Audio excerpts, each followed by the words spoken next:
On today's show, we have to get the Clippers' perspective on Ty Lue because everyone keeps telling me they want Ty Lue to coach the Bucks, and I don't understand why the Clippers would want to get rid of this man. So we're going to find out what the heck is going on with the Los Angeles Clippers. And then at the end of the show, Mike Budenholzer did say his farewell on social media today, and I saw a nice reaction from Bucks fans. So we'll talk about that as well. Let's get into it.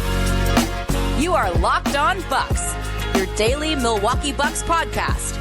Part of the Locked On Podcast Network, your team every day. You are Locked On Bucks. My name's Kane Pittman. You can see and hear me on this show Monday to Friday, and also find my work over at ESPN. And for the first time on Locked On Bucks, our friends from Locked On Clippers are joining us. Darian Vaziri is here. He covers the Clippers on a daily basis, and I have to say that it has been a fascinating podcast to follow this year because the Clippers are a team that there is always something going on in LA. So we're going to find out more about the Clippers today. Today's show, I should say, is brought to you by the Game Time app. Create an account. Use the code LOCKEDONNBA for $20 off your first purchase. Last minute tickets, lowest price guaranteed.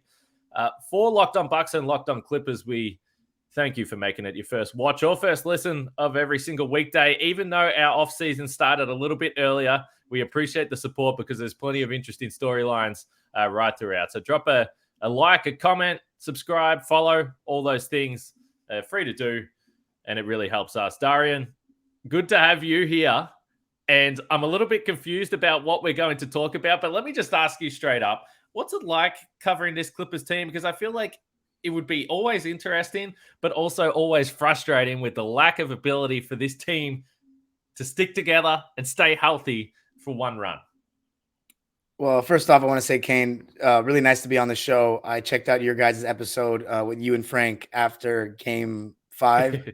Yes. I just had to hear what you guys were saying. I mean, it was a crazy situation. I apologize to any Bucks fans. You know, hey, we're also not happy with our season either. So the silver lining is at least you guys got your championship 2 years ago. We still haven't really delivered. So to answer your question, it's pretty stressful. I'm not going to lie. I mean, it's a complete joy for me as a lifelong LA native and Clipper fan. This was my 18th season as a fan. I always say that at the top of my shows.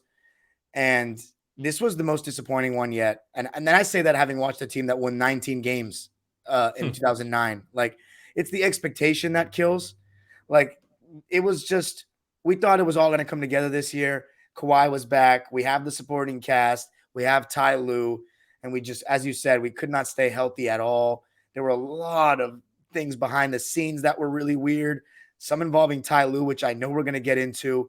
And it was just a dysfunctional season. So as far as covering the team, the fun was being on Locked On Clippers, being on my own platform, talking about the Clippers and kind of coping with the fan base. But It was stressful. I'm relieved that it's over. Like, truly, it was painful this year.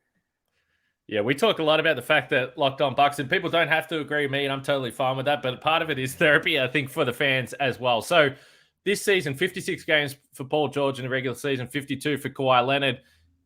Paul George isn't there in the postseason. Kawhi is going absolutely crazy. Then he has a knee injury. That basically ends the season, and we all understand that. So for the Clippers that have had this little core together for a few seasons now, from a Bucks perspective, everyone's looking at the idea, well, I think something needs to change. They've already done that with the head coach. You spoke about some things going on behind the scenes. What do you think the state of the franchise is right now in terms of, do they want to give this another go, or do you think there is big change coming? They're going to give this another go, but when I say this, I mean Paul George and Kawhi Leonard. Okay. This year, there were confirmed rumors, and part of the reason why Ty Lue's name is even in this conversation, when you messaged me and asked me to be on the show about Ty Lue, I'm like, does he know something I don't?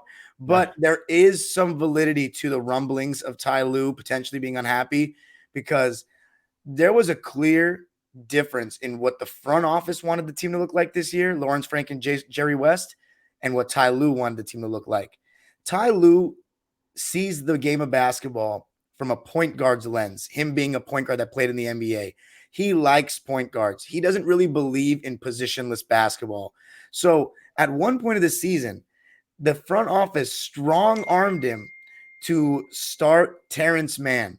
Strong-armed him to start Terrence Mann because Reggie Jackson was playing so poorly and whatnot. And that, anytime you have the front office stepping over a coach, I mean, these coaches all have egos as well, and rightfully so. There's going to be some problems.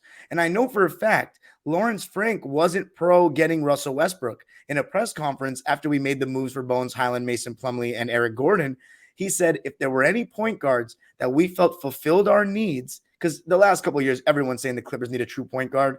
We tried Rajon Rondo. We tried John Wall. Reggie Jackson was kind of our guy for a little bit, but we still didn't have anyone that was a true floor general.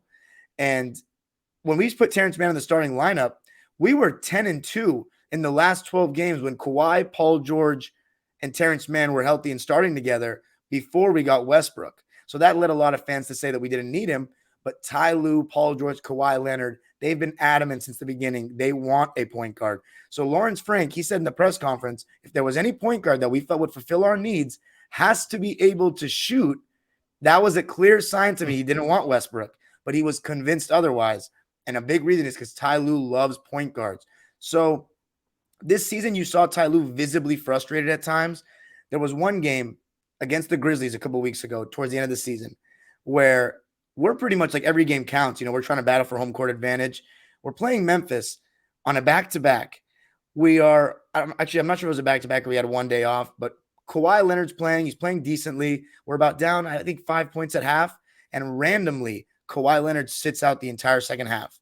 And Ty Lue apparently had no idea about this. None. Which makes me like if the medical staff sends the Clippers on a road trip and they don't know that Kawhi Leonard is coming out, I just refuse to believe that the medical staff would make Ty Lue's job harder. Maybe that's Kawhi's camp and the whole, Uncle Dennis and the report, the Kawhi injury stuff that carried over from San Antonio. But the point is, Ty Lue was visibly frustrated after the game. That didn't seem normal to me. And he also said later in the season, I'm frustrated, but because of some other things. Very vague. So it was very clear to me that there were some things going on behind the scenes. There was also his love of Marcus Morris, who the front office and all the fans wanted to be replaced in the starting lineup. And it took him till, I want to say, the last month of the season to do it. And I also think there was still some front office pushing him to do that. So the main reason you're hearing rumblings is because the front office wanted to lean into this wing-heavy team that the Clippers have assembled, and Ty Lue likes the guard-heavy approach and often was criticized this season, and rightfully so, for playing too many 3 and 4 guard lineups. Yeah, it's really fascinating because I think if you look at currently the composition of the Bucks roster, they don't really have a true point guard either. They do have a superstar, which I'm sure would be intriguing to Ty Lue as well. So I've got a bunch more questions, including what are the positives of Ty Lue as a head coach, his contract status, and basically just a temperature check on where you think he would be in terms of potentially leaving the franchise. Perhaps a percentage number of what chance you think this is going to happen. But the Game Time app, friends of the podcast here, sponsor of today's show. And unfortunately, if you're a Bucks or a Clippers fan, you got no need to look for last-minute tickets for NBA games right now. But there's plenty of other sports that you can get involved with. Baseball, obviously, if you want to get tickets, concerts, all types of entertainment events as well. So buying tickets to your favorite events shouldn't be stressful. Game Time is fast and easy, and it's the easiest way to buy tickets for all sports, music, comedy, and theater near you as well. Forget planning months in advance. Game Time has deals on tickets right up to the day of event. They have exclusive flash deals on tickets for all those events we mentioned, and the Game Time guarantee means you'll always get the best price. If you find tickets in the same section and row for less, Game Time will credit you 110% of the difference. So download the Game Time app, create an account, and use the code LOCKEDONNBA for $20 off your first purchase. Terms apply. Create an account and the redeem code LOCKEDONNBA for $20 off. Download Game Time today. Last minute tickets, lowest price guaranteed. Again, we thank you for making Locked On Bucks and Locked On Clippers your first watch or listen of every single weekday. As we're just diving into here, there is endless stuff to talk about in the offseason. We appreciate the support. Drop a like, a comment, subscribe, all those things. It's free to do, and it really helps us. So what are the good things about Ty Lue as a head coach then? That sounds pretty dysfunctional. And honestly, I've heard bits and pieces about that, but that sort of word from someone that covers the team on a daily basis is fascinating, and you can see why there might be some frustration there. Ty Lue just signed a long-term extension to be with the Clippers, so it is fascinating. But if you're a Bucks fan and there is a possibility that Ty Lue could be your head coach, what are you excited about? What is Ty Lue, what are his strengths as a coach? Because I think universally he is understood as one of the better coaches in the league. I think Ty is really good at finding guys that may not have been utilized properly on their previous teams and getting them to be rejuvenated, not just on the court, but mentally. Nicholas Batum, he was supposed to be washed, done. Everybody's talking about that he was overpaid from Charlotte. He has become a cult hero in terms of the Clipper fan base. We have the Batum Battalion now. Yeah. Like, Ty Lue has really gotten the most out of him. He legitimately revitalized Reggie Jackson's career. I mean, Reggie Jackson now, and I love this guy to death, but he's on the Denver Nuggets team. He was expected to be Bones Highland's replacement, and they found out pretty quickly, much quicker than Ty Lue this season, that he's really not playable in a playoff championship contending team's rotation this year, this version of him. He's older now. He's had a lot of mileage the last couple of years, but Ty Lue got the most out of him. How about Russell Westbrook? Everybody was talking about him in the most negative light that he's been painted out to be in his entire career, but he found a way to get the most out of him. Ty Lue is, I would say, a player's coach. He really is. Now, I don't know if there are players that don't like Ty Lue behind the scenes. I don't know about that. The only reasons a player, I think, could dislike Ty Lue is the normal athlete competitive thing where you just don't feel like you're getting enough minutes in whatever sport you play. That's normal. But Marcus Morris, Reggie Jackson, even Paul George, the way he's gotten the most out of all these guys after certain rough stretches in their careers is so impressive to me. And he's also, sometimes he takes too long to adjust, but he adjusts. He's very sharp. And in the playoffs, I still would put my faith in him. Over the course of a regular season, he did some questionable things this season. But what I will say is this: if you have a self-motivated team, even if you miss like a Giannis or a Drew Holiday on a given night, you best believe the rest of that Bucks team will be playing hard and won't be completely clueless. That's one thing I'll say about Ty Lue is he's found a way to get the most out of the Clipper teams when we don't have our stars. And I got to give him a lot of credit for that. Yeah, I find that really interesting. A couple of things that you said. First of all, maximizing perhaps some untapped potential in guys. I think that's what the Bucks are probably looking at. They're looking to bring in a new coach and see if they can get anything extra out of this team because they don't have a lot of flexibility in terms of the roster. So let me ask you this then. How desperate are you for the Clippers to keep Ty Lue? Not desperate at all, because the thing about Ty Lue this season, he didn't have a good season. He didn't have a good season because he leaned too far into this guard-heavy approach when the whole narrative and a proper narrative around the Clippers going into the season was, we have all these wing players. Now, I get it. Paul George and Kawhi Leonard's lack of availability hurts that vision.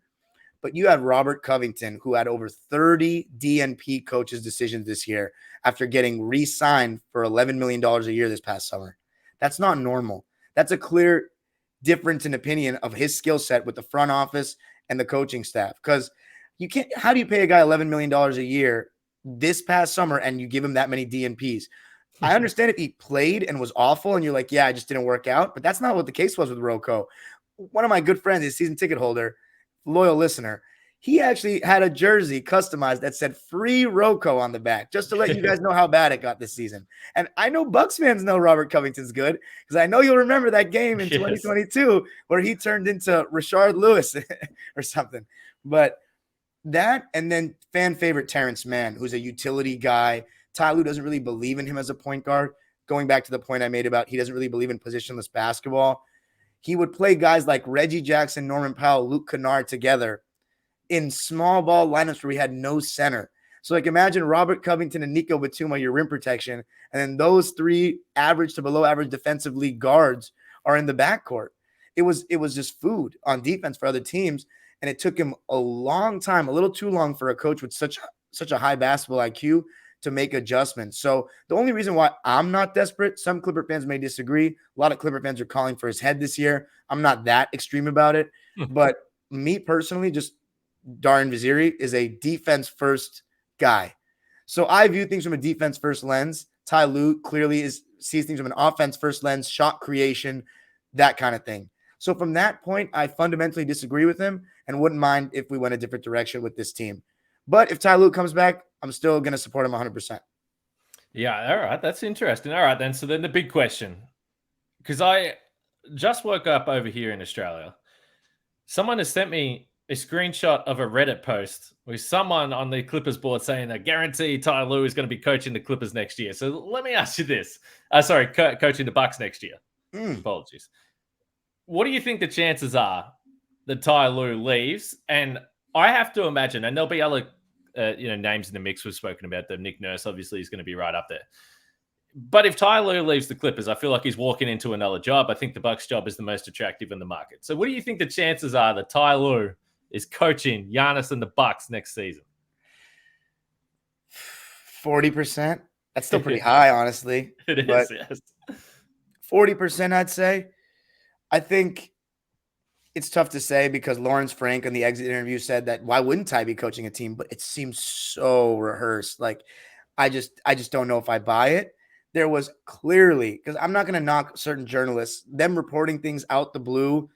I don't believe it, because when I hear secondary sources that things aren't like, the things I told you in the beginning of the show, like him being frustrated with the whole Kawhi thing and saying I'm mad about other things, and the whole Terrence Mann and Marcus Morris, Terrence being inserted into the starting lineup, all that stuff, maybe he would walk away.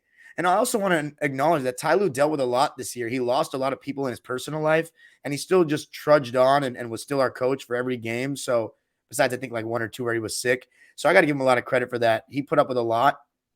No load management for him. But I think I'm just going to take Lawrence Frank's word for it. Given what Ty Lue's done for our franchise, I think he'll be back next year. But I honestly think there is a strong chance that they mutually part ways in some way, shape, or form. There's an aspect of, if I'm Ty Lue, do I want to deal with this next season? It's not like, regardless of what I'm saying about playing more wings, and I absolutely think even with Paul George and Kawhi out, he had the opportunity to play wings, and he played a lot of guards, and it hurt us. And obviously playing his favorites, Reggie Jackson and Marcus Morris. When he first came to the Clippers, my favorite thing about Ty Lue was he didn't pick favorites. But then when he was there for a couple of years, he built these personal bonds with Reggie and Marcus, and he just held on to them too long and didn't do what was best for the team, quite honestly. It took till them having to get berated online for him to remove him from the starting lineup, and that's just not cool. And I think that his personal relationships, he's a good people person, I will say that.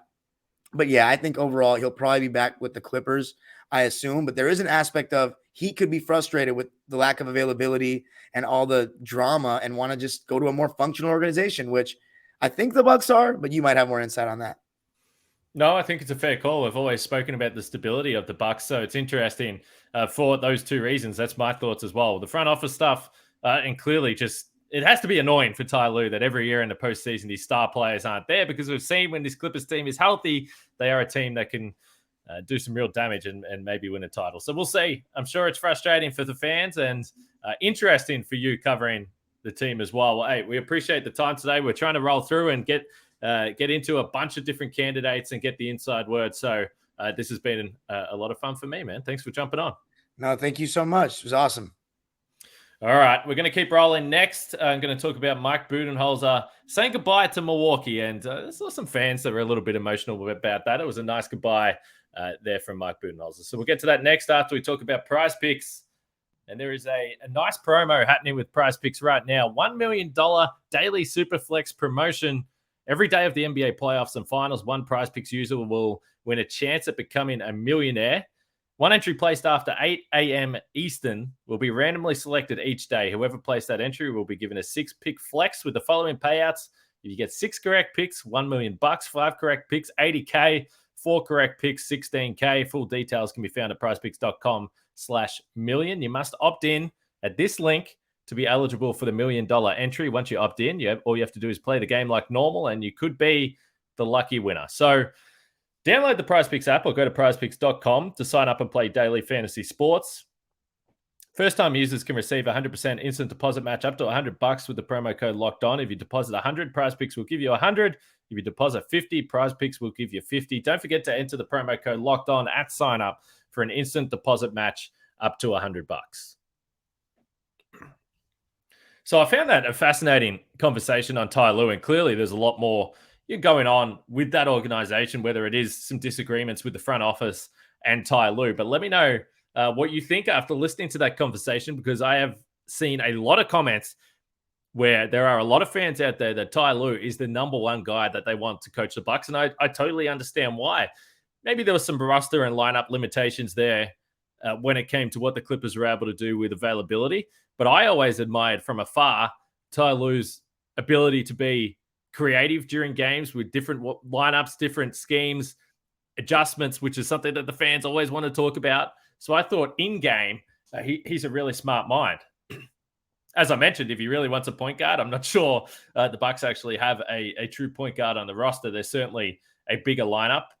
But either way, Ty Lue, as I said, if he decides that he wants to leave the Clippers, I have to imagine that the Bucks is the most attractive job, and he would be right near the top of the list. And as has been reported a little bit, we've heard some little rumors that the Bucks might be waiting for someone who's not available right now. So it's a wait and see on Ty Lue. But we're going to try and do more of these podcasts. So hopefully you enjoy them. We'll roll through some more candidates as the days go on. Mike Budenholzer has Instagram. That was something I learned today. But he sent through a lengthy thank you message to Milwaukee, to the fans, to the organization today. And I just wanted to read out the back end of this message from Bud. It's been an honor to do this job, to have a place in the history of the city, the history of the Bucks, the organization. For that, I will be forever grateful. In my mind, there was no better place to work than for the Bucks and for Milwaukee. Thank you. It's time for a beer and some sun on one of the lakes. Best, Coach Bud. I saw a lot of great messages after this, and I think that we've discussed it before, but the fact that Bud is just a good person, I think counted a lot for the stability of the organization. Darian just spoke about Ty Lue being a player's coach. Mike Budenholzer is absolutely a player's coach, but he's also just a good guy.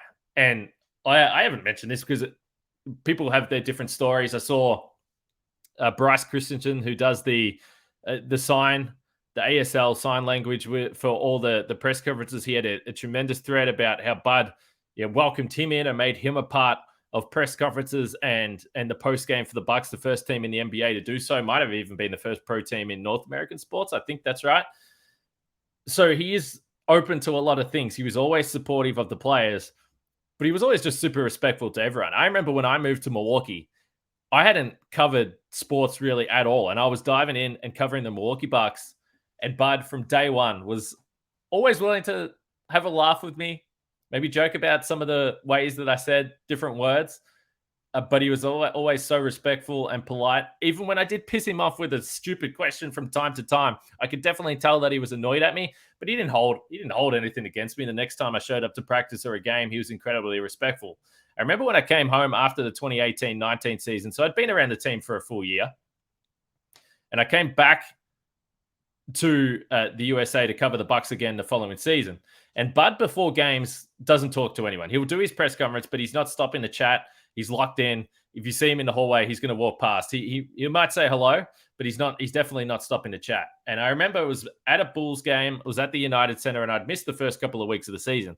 He saw me from down the hallway, and I was near the locker room, and he went out of his way. He was heading in another direction. He went out of his way to come over, shake my hand, say hello, ask me how my family was, ask me what I've been doing the last couple of months, why I was late to get back and watch the Bucks. And I'll never forget that because he didn't have to do that. He was getting ready to coach a game. He was getting ready to prepare, but he's just a quality person. So to Mike Budenholzer, I think the reaction that we saw from fans in terms of saying thank you and maybe even feeling a little bit emotional about that goodbye, I thought it was nice because in my experience of working with him, it was nothing but a pleasure, and he was a delight to me and really fun as I'm trying to find my way in the media game as well. So, look, we've spoke about Mike Budenholzer a lot.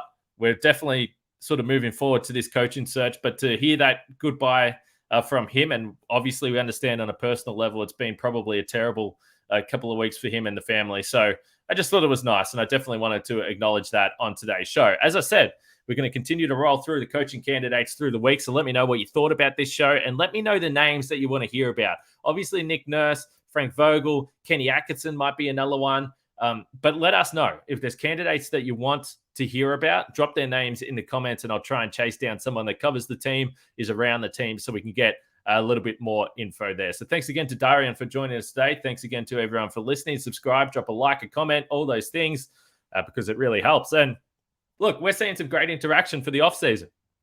Big moves potentially coming for the Bucks, so we're going to keep on rolling with Locked On Bucks. So thanks for your support. Thanks for watching today. We'll catch you tomorrow.